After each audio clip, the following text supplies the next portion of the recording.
Hi hello నమస్తే నేను మీ కట్టా కార్తీక్. సహజంగా ముఖ్యమంత్రితో భేటీలు అయితే సచివాలయంలో జరుగుతాయి లేదా సీఎం ఇంట్లో జరుగుతాయి. కానీ ఇందుకు భిన్నంగా బంజారాహిల్స్ కంట్రోల్ రూమ్ లో భేటీ జరిగింది సినిమా పెద్దలతో సీఎం రేవంత్ రెడ్డి గారికి. ఎందుకు ఇలా జరిగింది, ఎవరెవరు కలిశారు, అక్కడ ఏం మాట్లాడుకున్నారు, దాని గురించి వివరంగా మాట్లాడుకునే ప్రయత్నం చేద్దాం. నాతో ఉన్నారు సినీ రాజకీయ సామాజిక విశ్లేషకులు చంద్రశ్రీనివాస్ గారు. సార్ నమస్కారం. నమస్కారం. మొత్తానికి సంవత్సరం కాలం తర్వాత తెలంగాణ ప్రభుత్వం ఒకటి ఉంది, దానికి ముఖ్యమంత్రి రేవంత్ రెడ్డి ఒకళ్ళు ఉన్నారు అని సినిమా ఇండస్ట్రీకి గుర్తొచ్చినట్టుంది. వరుసగా ఎదురుతున్న సమస్యల వల్ల లేదా ఒక వ్యక్తి యాటిట్యూడ్ ఫలితంగా 2 వివాదాల తర్వాత మొత్తానికి రేవంత్ రెడ్డి సినిమా పరిశ్రమ మొత్తం కలిసింది. ఏం మాట్లాడుకుని ఉంటారు సార్? అందులో బంజారాహిల్స్ కంట్రోల్ రూమ్ లో మీటింగ్ జరిగింది. మొత్తం మన జరిగిన విజువల్ అంతా రేవంత్ రెడ్డి చూపించారంటే ఒక క్లాస్ బీకాడంట. ఏం జరిగింది? సరే, విజువల్ అదే ఆల్రెడీ పోలీసులు చూపించారు. అవును, ఇప్పుడున్న నిర్మాతల దర్శకులు అనేక మంది హీరోలు తీర్చిదిద్దారు కాబట్టి వాళ్ళకి తెలియంది కాదు, ఎపిసోడ్ అంతా తెలిసిందే. ఇకపోతే ఈ రోజు జరిగిన సమావేశంలో దాదాపు 2.5 గంటలు జరిగిన ఈ సమావేశంలో రేవంత్ రెడ్డి గారు ప్రభుత్వం తీసుకునే పాలసీల విషయంలో కావచ్చు ఎక్కడ రాజీ పడలేదు. నిన్న మొన్న ఏంది తగ్గాడు రేవంత్ రెడ్డి, సెంట్రల్ నుంచి రాహుల్ గాంధీ మొట్టికాయలు వేశారు కాబట్టి రాజీకి వచ్చేసారు, దిల్ రాజును పంపించాడు, ఇండస్ట్రీతో రాజీకి వచ్చేసాడు అని చెప్పి చాలా మంది అనుకున్నారు. ఇది ఆసరాగా తీసుకొని కొంతమంది గాలి వినోద్ కుమార్ అంటే ఆయన ఎవరు ప్రొఫెసర్ అంట, మరి ఎట్లా ప్రొఫెసర్ అయితే తెలియదు కానీ ఆంధ్ర వాళ్ళు మొత్తం వెళ్ళిపోవాలంటాడు ఆయన. అది అతిలేండి. ఆయన ఇంకొక రకంగా మాట్లాడతారు. ఇవన్నీ రకరకాలకి అంటే సార్ ఒక గాలి ఉంటే ఆ గాల్లో తమ కూడా కనపడాలనుకునే కొంతమంది ఉంటారు సార్. ఐడెంటిటీ క్రైసిస్ ఉంది అంతే కదండి. కాబట్టి ఇవన్నీ కూడా పక్కన పెడితే దీని అన్నిటికీ పటాపంచలు చేస్తా తెలంగాణ ప్రభుత్వ విధానం ఏంటి, ప్రజల రక్షణ ఏంటని తెలియజేశాడు. నేను బెనిఫిషియల్కి మేము ఇవ్వము అని చెప్పాడు. హీరోలు కావచ్చు, హీరోయిన్లు కావచ్చు, ఈ డ్రగ్స్ కి ఈ గంజాయికి వ్యతిరేకంగా మీరు ప్రచారం చేయాలన్నాడు.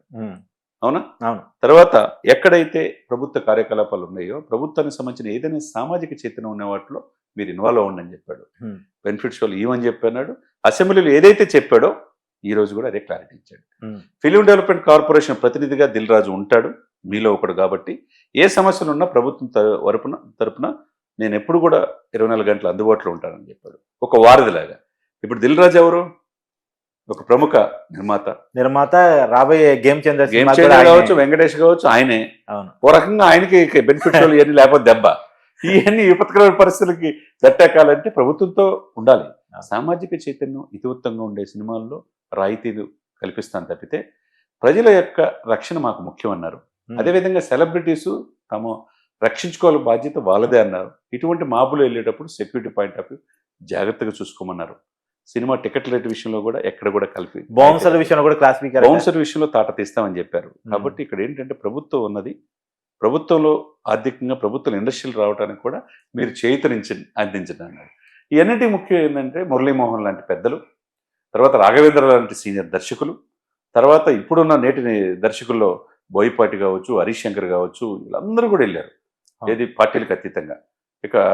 ఇక నటులైతే ప్రముఖ నటులు ఎవరు? నాగార్జున గారు వెళ్ళారు, ఆ తర్వాత వెంకటేష్ గారు వెళ్ళారు, చిరంజీవి గారు రాలే, మిగతా వాళ్ళు వెళ్ళారు. ఇక్కడ ఏంటంటే నాగార్జున గారు కూడా ఎన్ కన్వెన్షన్ కొట్టేసేతలకి కొండా సురేఖ గారు సినిమా ఇండస్ట్రీకి రేవంత్ రెడ్డికి చాలా గ్యాప్ వచ్చింది అనుకున్నా. ఇదే ఇప్పుడు ఇదే నాగార్జున గారు శాలువా కప్పి బొకే ఇచ్చి ఇద్దరు నమస్కారం చేస్తున్నారు. నమస్కారాన్ని ప్రతి నమస్కారం సంస్కారం. చట్టం వ్యతిరేకంగా ఉంటే గనక rule is rule for all అన్నట్టు వెళ్తుంది. ఈ మధ్య వరుస వివాదాలు సార్, అల్లు అర్జున్ వివాదం, నాగార్జున వివాదం, మోహన్ బాబు వివాదం, తర్వాత కొంతమంది మీద కేసులు, జానీ మాస్టర్, రాయ్ తరుణ్, ఆర్స్ సాయి, ఇవన్నీ ఏంటంటే మొత్తం కూడా ఒకేసారి వచ్చింది. ఇక్కడ నాకు వచ్చిన సమాచారం ఏంటంటే మీటింగ్ 2.5 hours లో మెయిన్ దిల్ రాజు యొక్క FDCకి చైర్మన్ అయినందుకు అందరూ కూడా ఉదయపూర్వకంగా రేవంత్ రెడ్డి గారికి అభినందనలు తెలియజేశారు. ఎందుకంటే సినిమా ఇండస్ట్రీ నుంచి వచ్చాడు కాబట్టి ఆ సాధక బాధకాలు తెలుసు కాబట్టి. ఇంకోటి తెలంగాణ అద్భుతమైన టూరిస్ట్ స్పాట్లు ఉన్నాయని రాఘవేంద్ర గారు చెప్పారు. ఇది ఒక హబ్ లాగా, ఒక ఫిల్మ్ సిటీలు కావచ్చు, ఎన్ని కూడా మన తెలంగాణ ఆంధ్రాలో ఎన్ని సహజ వనరులు ఉన్నాయి కదా. ఉన్నాయి సార్. ఎందుకు సార్ విదేశాలు, హైదరాబాద్ వెళ్ళండి. రాఘవేంద్ర గారు ఒక మాట చెప్పాడు, గతంలో చిల్డ్రన్ ఫెస్టివల్, ప్రపంచ చిల్డ్రన్ ఫెస్టివల్ చేసాం, అవును, మళ్ళా మెయిన్ ఫెస్టివల్ కూడా హైదరాబాద్ చేద్దాం, ఆ ప్రయత్నంగా వెళ్దాం అని చెప్పన్నారు. మరి ఫాస్టెస్ట్ గ్రోయింగ్ సిటీగా వెళ్తున్న హైదరాబాద్ లో వరల్డ్ క్లాస్ సిటీ హైదరాబాద్ అంతే కదండి. ఆ విధంగా ముందుకు వెళ్ళాలి కదా. ఇకపోతే యూనివర్సల్ లెవెల్లో స్టూడియోస్ సెటప్ చేయాలని నాగార్జున చెప్పాడు, తర్వాత వెంకటేష్ గారు చెప్పారు, హైదరాబాద్ వరల్డ్ సినిమా క్యాపిటల్ కావాలని కోరుకున్నారు. ఇవన్నీ కావాలంటే మన సినిమా ప్రపంచానికి ఎదిగింది దాంట్లో ఆ, no doubt. ఏదో కొన్ని మన వల్ల యాటిట్యూడ్ వల్ల ప్రాబ్లం కొన్ని మనం దాన్నే పెద్దగా భూతద్దం చేసుకొని ఇక్కడ వదిలిపెట్టి వెళ్ళిపోవాలంటే ఎవరు వెళ్ళిపోతారు సార్? ఎవరు వెళ్ళిపోతారు? హైదరాబాద్ అందరిని హక్కును చేర్చుకునేది, మిమ్మల్ని నన్ను అందరిని హక్కును చేర్చుకునేది. 4,000 రూపాయలు ఉద్యోగం కాడి నుంచి 4 లక్షలు ఉద్యోగం చేసేవాడు కూడా హ్యాపీగా ఉంటారు. అవును. అంటే ఎవడు పని వాడు చూసుకుంటాడు సార్. ఇక్కడ వెన్నుపోటు పడవటం ఉండదు. ఈ ప్రజలు తెలంగాణ పీపుల్ మంచి వాళ్ళు కాబట్టి ఇప్పుడు ఇక్కడికి వచ్చి 100 కోట్లు సంపాదించుకునే కాకపోతే ఏంటంటే అడిగితే ఏమనగారంటే చిన్న వాళ్ళకి కూడా అవకాశాలు కల్పించారు, వాళ్ళకి కూడా థియేటర్ ఇవ్వాలి, అందరి టాలెంట్ కి అవకాశం అది కూడా ఆ పాయింట్ లో ఉన్నాయి సార్. ఈ సంధ్యా థియేటర్ ని చాలా బాధించిందని మురళీమోహన్ లాంటి సీనియర్ నటులు చెప్పారు. తర్వాత ప్రమోషన్ విస్తృతంగా చేస్తున్నారు కాబట్టి ఈ పరిణామాలు జరుగుతున్నాయి అన్నారు. నేను చిన్నప్పటి నుంచి ఇండస్ట్రీ చూస్తున్నాను. శ్యాంప్రసాద్ రెడ్డి లాంటి వాళ్ళ నాన్న మల్లెమాల ప్రొడక్షన్స్ తెలుసు, రెడ్డి గారు ఉన్నారని. తర్వాత బౌన్సర్లపై సీరియస్ గా మీరు చెప్పినట్టు అన్నారు. అభిమానులు కంట్రోల్ చేసుకోవాల్సిన బాధ్యత సెలబ్రిటీస్ లేదన్నారు. డ్రగ్స్ క్యాంపెయిన్, మహిళా భద్రత పట్ల హీరోలు కావచ్చు, హీరోయిన్లు కావచ్చు క్యాంపెయిన్ చేయాలన్నారు. దానికి ఫస్ట్ నడుము బిగించింది ఎవరు? చిరంజీవి గారు. కాబట్టి మిగతా వాళ్ళు కూడా ఫాలో అప్ చేసుకోవాలి. తర్వాత ఇన్వెస్ట్మెంట్ విషయంలో కూడా ఇండస్ట్రీ సహకరించాలి. తెలంగాణ అభివృద్ధికి మీరు కూడా పాటుపడాలన్నారు.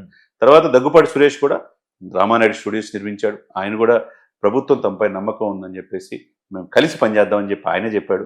తర్వాత నెట్ఫ్లిక్స్, అమెజాన్ సహా అన్ని ఏజెన్సీకి హైదరాబాద్ కేరాఫ్గా ఉన్నాయని చెప్పారు. సంధ్యా థియేటర్ విషయంలో ఆందోళన విషయం, ఈ ఎలక్షన్ రిజల్ట్ రాగానే ఇవన్నీ కూడా పరిణామాలు జరుగుతున్నాయి అన్నారు. ఇవన్నీ ఓవరాల్గా చూస్తే ఏంటంటే 1 year దాకా ముఖ్యమంత్రి ఉన్నారనేది విచక్షణ మరిచిన కొంతమంది, పేరు కూడా గుర్తురాని కొంతమంది, పేరు కూడా అవన్నీ సరే వాళ్ళ విఘ్నత వదిలేద్దాం. ఇప్పటికైనా ఒక సీఎం ఉంటాడు, సీఎంకి ఒక కంట్రోల్ రూమ్ ఒకటి ఉంటది, చాలా వరల్డ్ క్లాస్. అది కూడా నిర్మించింది గత ప్రభుత్వమే. ఏది అసెంబ్లీ నిర్మించిన, సెక్రటరియట్ నిర్మించిన, లేకపోతే ఈ కంట్రోల్ రూమ్ నిర్మించిన, కానీ అనుభవిస్తుంది ఎవరు? ఇక్కడ రేవంత్ రెడ్డి గారు. అంతేగా, రేవంత్ రెడ్డి కోసం కేసీఆర్ కట్టేట్టుంది. కమాండ్ కంట్రోల్ రూమ్ లో వరల్డ్ క్లాస్ ఫెసిలిటీస్ ఉన్నాయి sir. World command control room, దానికి అందరినీ పిలిచారు. 15 మంది నుంచి 20 మంది దాకా దర్శకులు వచ్చారు, నిర్మాతలు 15 మంది వచ్చారు, హీరోలు వచ్చారు 15 మంది, మొత్తం 39 మంది వచ్చారు. ఇండస్ట్రీ మొత్తం వచ్చింది.